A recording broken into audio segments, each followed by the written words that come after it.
Hello students, I am Dr. Anita Pandey from Sri Shankaracharya Mahavidyalaya Jinwani Bhilai, and today I am going to explain fiscal policy.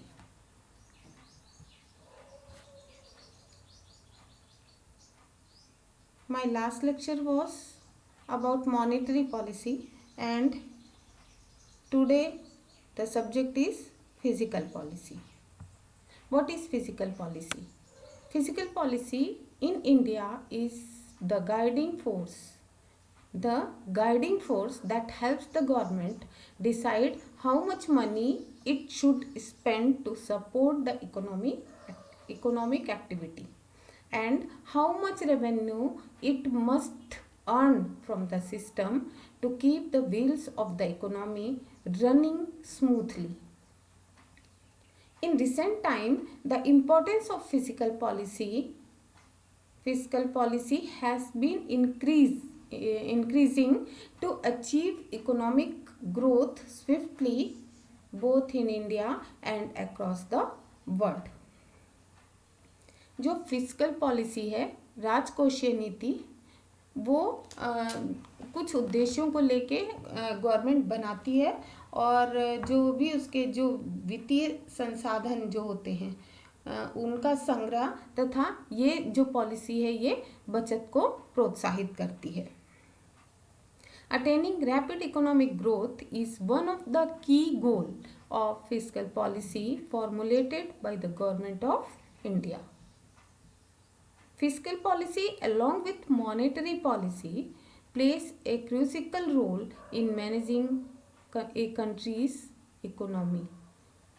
इसका ये दोनों policies किसी भी country के economic growth के लिए बहुत इम्पॉर्टेंट हैं. अगर ये पॉलिसी सही होती हैं तो वो कंट्री बहुत जल्दी उसकी इकोनॉमी डेवलप करती है. Major components of fiscal policy are taxation policy, expenditure policy, surplus and debt management.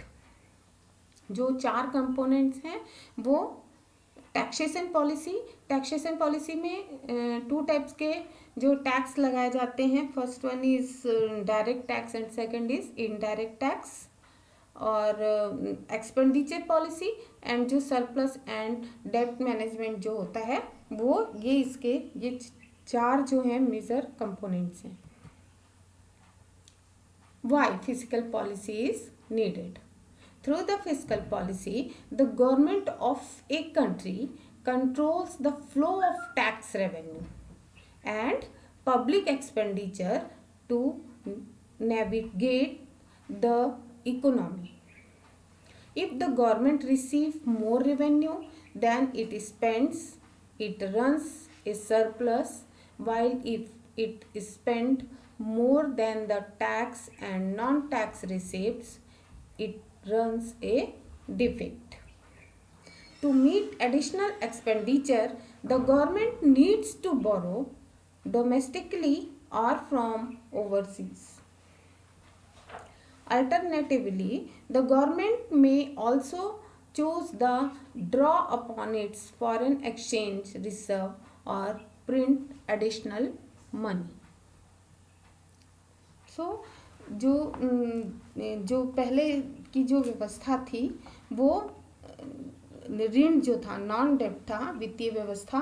अब इसके जो बढ़ते हुए आंतरिक ऋण का जो स्रोत है ये बन गई है. ये जो परिवर्तन हुआ है, चेंजेस आया है, मतलब ये है कि सरकार के राजस्व बजट में जो सरप्लस होता था उसकी पूंजी व्यय के एक भाग की वित्त व्यवस्था होती थी. ये ऐसा पहले होता था, लेकिन पूंजी बजट की प्राप्ति के बढ़ते हुए एक भाग का जो उपयोग है वो राजस्व व्यय की वित्त व्यवस्था यानी कि जो रेवेन्यू एक्सपेंडिचर होता था उसकी वित्त व्यवस्था पर होता था. और ऐसा होने के कारण जो लोक ऋण होता था, पब्लिक डेब्ट जो होता था, पूंजी बजट की प्राप्ति का सबसे बड़ा स्रोत होता है. इसकी मात्रा बढ़ती गई और साथ में ही ये इसके कारण जो ऋण पर ब्याज के भुगतान की मात्रा भी बढ़ने लगी. और ब्याज का भुगतान लोक व्यय या पब्लिक एक्सपेंडिचर का सबसे बड़ा इशू है और इसी के कारण ये दिन पर दिन ये बढ़ता जा रहा है। तो जो बढ़ता हुआ घाटा है, बढ़ता हुआ ऋण भार में जो लगातार वृद्धि हो रही है और घाटे में तथा वृद्धि में वृद्धि हो रही है, ऋण में वृद्धि हो रही है, इस सब के कारण जो हमारे यहाँ सरकार ने परिवर्तन किया है ताकि बजट से बचत नहीं हो पा रही थी, तो पिछले 2 दशकों में सार्वजनिक बचत वित्त व्यवस्था का जो स्रोत भी नहीं रह गया था हमारे पास, इसलिए राजकोषीय नीति अपने दूसरे उद्देश्य को पूरा करने में असफल रही, यानी कि ये मुद्रास्फीति पर नियंत्रण नहीं रख सकी। ये इसका दूसरा उद्देश्य है। और सरकार जो कर प्रत्यक्ष और गैर कर जो राजस्व में वृद्धि करने में सफल रही, किंतु जो पब्लिक एक्सपेंडिचर है उसको नियंत्रित करने में उन्हें सफलता नहीं मिल पाई। तो ये फिजिकल जो नीड था फिजिकल पॉलिसी का, वो यही कारण था इसमें परिवर्तन का। अब देखते हैं objectives. What are the objective of physical policy? First one is economic growth. Economic policy या physical policy help maintain the economy's growth rate so that certain economic goal can be achieved. Second is price stability. It controls the price level of the country so that when the inflation is too high, price can be regulated or control on inflation. Next is full employment. It aims to achieve full employment or near full employment as a tool to recover from low economic activities. क्योंकि ये तो सही है कि अगर employment नहीं होता है तो पॉवर्टी आती है and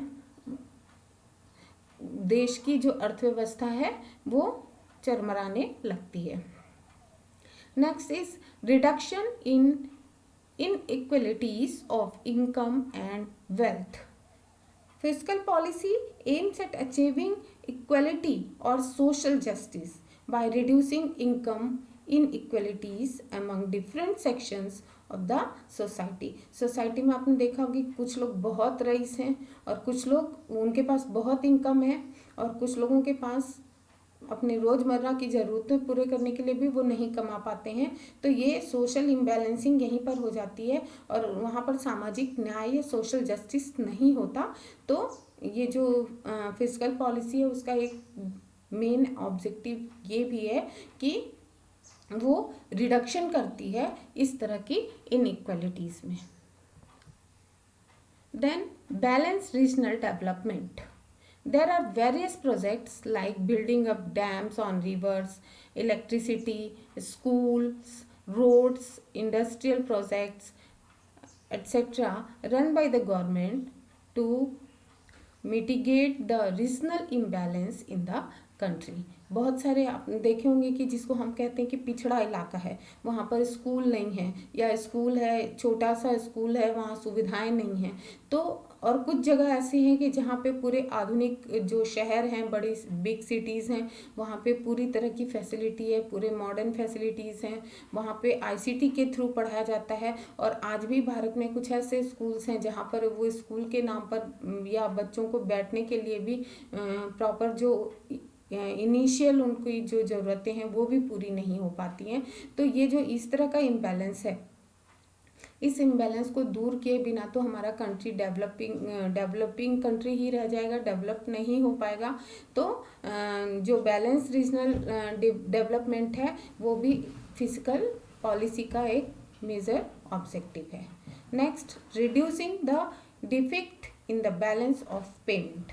Sometimes government gives export incentives to the exporters to boost up the export from the country. अगर एक्सपोर्ट जो है एक्सपोर्टर्स को इंसेंटिव दिया जाता है ताकि वो अधिक से अधिक निर्यात कर सकें और ताकि हमारे पास फॉरेन करेंसीज आए, हमारी कंट्री के पास फॉरेन करेंसीज आए.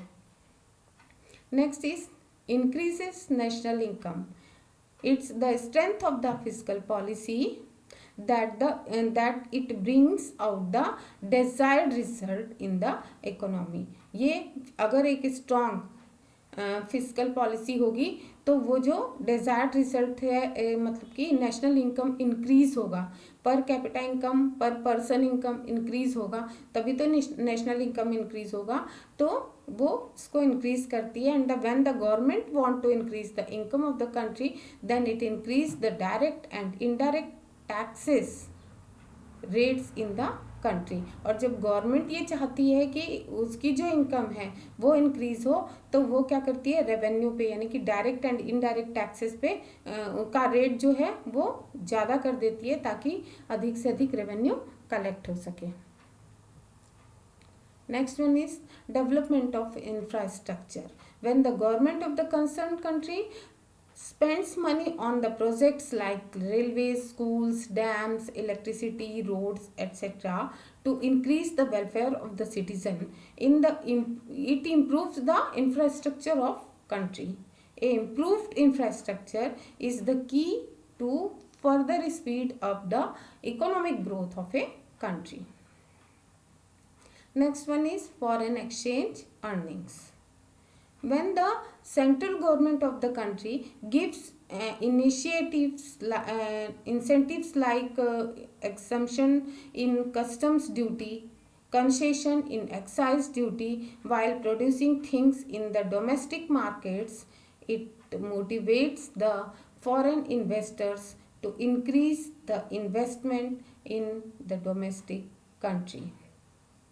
तो जब ऐसा गवर्नमेंट करना चाहती है, फॉरेन एक्सचेंज अर्निंग्स चाहिए होता है उसको, तो वो क्या करती है, बहुत सारे कंसेशन देती है। कस्टम्स ड्यूटी यानी सीमा शुल्क जो होता है, जब एक्सपोर्ट इंपोर्ट करते हैं एक्सपोर्टर्स को वो बूस्ट करती है, उनको कंसेशन देती है, और जो कस्टम्स ड्यूटी है उसको कम कर देती है ताकि जो बाहर के लोग हैं वो हमारी कंट्रीज़ में आए और उस फैसिलिटी के कारण वो हमारे देश में वो अपने जो मनी है उनकी वो हमारे देश में आए।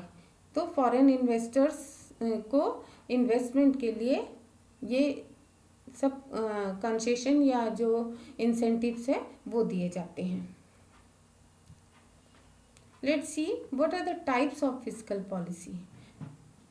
First one is contractionary fiscal policy. This involves cutting government spending or raising taxes.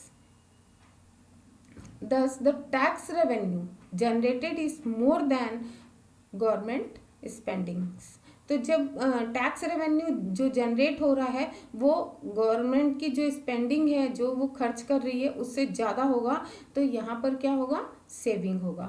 Also it cuts on the aggregate demand in the economy, so the economic growth leading to the reduction in inflationary pressure of the economy. Second is expansionary fiscal policy. This is generally used to give a boost to the economy. Thus, it speeds up the growth rate of economy. Also, during the recession period, when the growth is in national income is not enough to maintain the current living of the population. Next one is natural fiscal policy. This policy employs a balance between government spending and furthermore it means that tax revenue is fully used for government spending. Also, the overall budget outcome will have a natural effect on the level of economic activities. Let's see what are the difference between monetary policy and fiscal policy on the basis of tool. Actually, monetary policy is tool of the monetary policy is interest rates, and for fiscal policy tax and government spending. Effect cost of borrowings or mortgage, and fiscal policy, budget deficit. Distribution, monetary policy, higher interest rate hits homeowners but benefit savers. Homeowners higher interest rate जो होता है वो आम जनता को hit करता है, परेशान करता है, बट जो सेवर्स हैं, जो सेविंग करते हैं, उनको बेनिफिट होता है. In fiscal policy depends which taxes you raise. Fiscal policy में जो टैक्स रेज किया जाता है वो उसी एरिया में या उसी से रिलेटेड पर्सन पे ही वो हिट करता है. Next, exchange rate. Higher interest rates cause appreciation, and in fiscal policy no effect on exchange rate. Fiscal policy पर एक्सचेंज रेट्स का कोई प्रभाव नहीं होता, जबकि मॉनिटरी पॉलिसीज पे ये एप्रिसिएशन कॉज करता है. Next is supply side.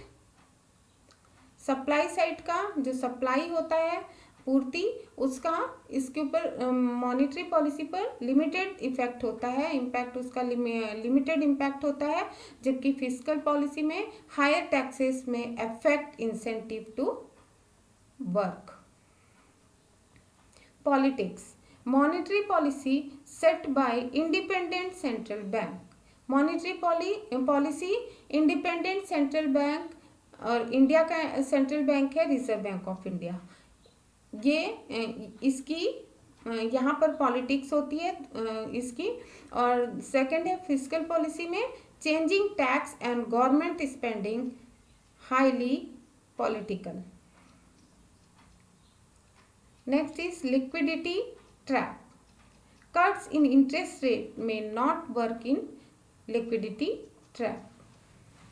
Interest rate में यदि कमी की जाएगी तो वो लिक्विडिटी ट्रैप के लिए वो वर्क नहीं करते, but physical policy advised in the very deep recession. जो रेसेशन होता है, मंदी का दौर होता है, वहाँ से उबरने के लिए फिजिकल पॉलिसी जो है वो एक बहुत बड़ा सहारा या सपोर्ट होता है.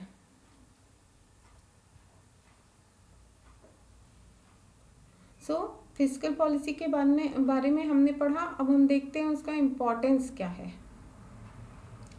In a country like India जैसे देश में fiscal policy plays a key role in elevating the rates of capital formation both in public and private sector. Capital formation जो रेट्स होता है पब्लिक और प्राइवेट सेक्टर में, दोनों जगह ये एक विटल रोल प्ले करती है fiscal policy. Next is through taxation the fiscal policy helps mobilize considerable amount of resources for financing its numerous projects. जो भी टैक्सेशन के थ्रू जो रेवेन्यू कलेक्ट होता है उससे बहुत सारी जो प्रोजेक्ट्स हैं उसको गवर्नमेंट लाती है और उसको कंप्लीट करने की कोशिश करती है. Fiscal policy also help in providing stimulus to elevate the saving rate. Fiscal policy जो सेविंग रेट्स हैं उसको भी हेल्प करती है, stimulus to elevate the saving rates. And the fiscal policy gives adequate incentive to the private sector to expand its activities.